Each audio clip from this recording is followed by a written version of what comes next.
Man, take us through this day, what it was like. Obviously, you had a good combine workout, but take us through the progression of from there to here today. Oh man, it's been a long time coming. I dreamed about the pro day every day at Georgia, and I was just happy to come out here, show my skill set. I'm able to bend, run the edge, run the hoop. Really didn't touch any bags, but dipped on all of them. Just had a really good time out here with a bunch of guys like Chris Smith, so it was a good day. Did you run a 40 today? No, sir. Yeah, You need to, it's right? the Indy stand speaks for itself, right? Yes, sir. No, I didn't do any 40s, and really just did field work today. I know I didn't do field work in Indianapolis, so I just wanted to do field work today, and that's about it. What did you personally want to show the scouts and team today? That I'm explosive, that I could bend at the edge, that I'm probably the most athletic outside linebacker that they've seen in a long time, and that's what I wanted to showcase today, that I could run and bend, I could be just like Von Miller. After you ran that 40 in Indy, what was going through your head? That I really wasn't running full speed, and that I got another race coming up that I could do. And then I talked on the phone and just told them that my hamstring didn't feel 100%. And they said, well, I don't think you should run it. You should save it off for pro day. How does your hamstring feel now? Amazing. So when you think about this process between now and the draft, how do you approach it? How do you handle your nerves, the anticipation? I just don't think about it. Like I say, it's written in stone. I'll let God deal with it after this. I did everything that I could do to just go out here, work full speed, and do all the interviews and just be myself. After the combine, I know probably hard for you not to see it, but everybody talking about, oh, Nolan's jumping up the draft boards.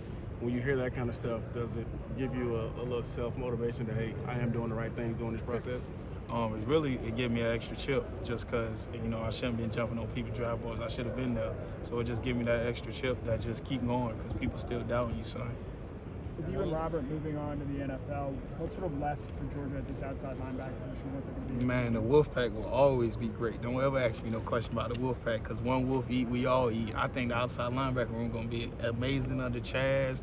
I tell Chaz, you the old man in the room now, so you got to get the boys fishing, get them doing the right thing on the weekends, be the old men that we are and make sure that we good as a team.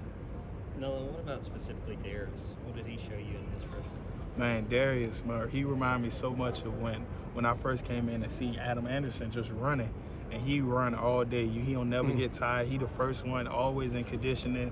And I told him when he first came to condition, I said, hey, man, little bro, you need to slow down. You know how you want him in conditioning, like, we're going to have a lot. And he was like, no, I'm good. I said, okay.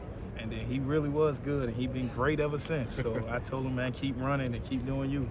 Nolan, when you field questions from teams about Jalen Carter, how do you describe him as a teammate? Man, the best teammate I ever been around, and a misunderstood person, really, just because he don't talk to people, and I just know, like, me and JC got that special connection just from on the field, him being the 2 aisle, him having to go to the 3, and I just look at JC and be like, he just understand football, and he nod back, or he just do things in his own way. And, I got a left-handed brother that's just like that, so I guess that's why I understand him. Left-handed people do things in their own way, and you got to take their time with them. So I love JC, and that's probably I wouldn't even say no offense against JD, but that's probably the best D tackle I've been around. How do you think that he's handled the off-the-field situation that he's involved in? I think he handled the off-field situation amazing just because of how it went. Like, we had to combine focusing on trying to put our best foot forward, and that happens, and then he took care of that, and then came back to the combine and still handled his business and still was professional. So I think he handled it amazing, and I wouldn't handle it any different. You guys have a lot going on, some real-life stuff happening off the football field. How do you navigate through all of that? Man, you just really just praise this part. Like, we so much think of on the field, football and stuff like that, and lives be lost off the field. So I just tell them, man, that it's bigger than the game and it's bigger than yourself because people actually care about you outside this game. And I'm telling, like, the people that play with you. So, like, I love Devin, man, 7-7, you living forever. How have you benefited the most from this program, not just off the field in the classroom, but also on the field as well?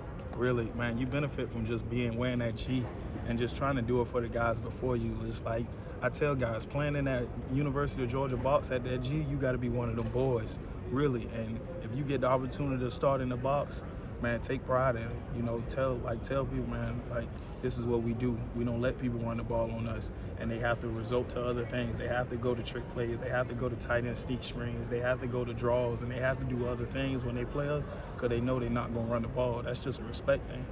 Nolan, you've gone against Bryce Young in some real big games throughout his career. What's something, as he's going out, one of the top picks or one of the top projected picks in this year's draft, something about him going against him just that you Man, he's probably one of the best guys that I ever been around, and he's just like Stetson, man. They all poised. All the quarterbacks poised. No matter how much trash you talk to them or nothing how you say them, they're still, hey, man, you did a good job. Thanks for sacking me or this and that. And he's probably one of the best guys as far as keeping himself poised and going to the next thing and playing the next play that I've ever seen. And I try to take some things from him to myself. If you were to get drafted by a team that runs a 4-3 defense, do you see yourself more as a guy with their hand in the dirt, rushing the edge, or an off-ball linebacker? Yeah, I'm really my hand in the dirt, rushing the edge, setting the edge, but I 100% love to go to a 3-4 because that's just what I come from, and I understand to do both. But, at Georgia, we play 4-3, we play 3-4 most of the time, so we do it all here. That's another thing about being at this great program, that you're able to see my skill set at a 4-3 and a 3-4. Speaking of this great program, Coach Smart said that you told him you're going to come and be the head coach one day.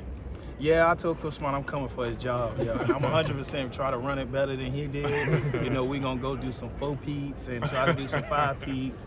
It may sound easy. He did an amazing thing. He's an amazing head coach. But, yeah, I'm trying to come in for his job. I know that you would want to be picked up by any team, but what would it mean if the Atlanta Falcons were to pick you? Man, I'm a hometown kid, and it just means a lot to me, and it just seems like they see a future in me and that they really want to keep me home. Hear your name on draft day, what would that mean? Man, it'll make me just know that all my work that I have for it is still there, and that my dreams I have a chance to just capture them really, and I still get choked up or worked up thinking about that just because I just know my grandma, she gonna be crying, my Granny. That's all I want to do is just see my grandma and mama crying and tell them that their boy finally made his dream come true. We know you want to be the head coach here of the football program, but on NFL Network you gave this really impassioned speech for kids to come to Georgia. Why was that important for you during the Combine to do that? Just because I go to the best university of it all, and a lot of people get up there and talk about how their university the best and how we have this. I gave them why our university is the best, and then I list reasons, and I didn't have to put in the national championship because people already assume that. Another great thing about coming from a great organization. You don't know about steak and lobster, huh? No. Thanks, Nolan. Thank y'all. Thank you. Good luck.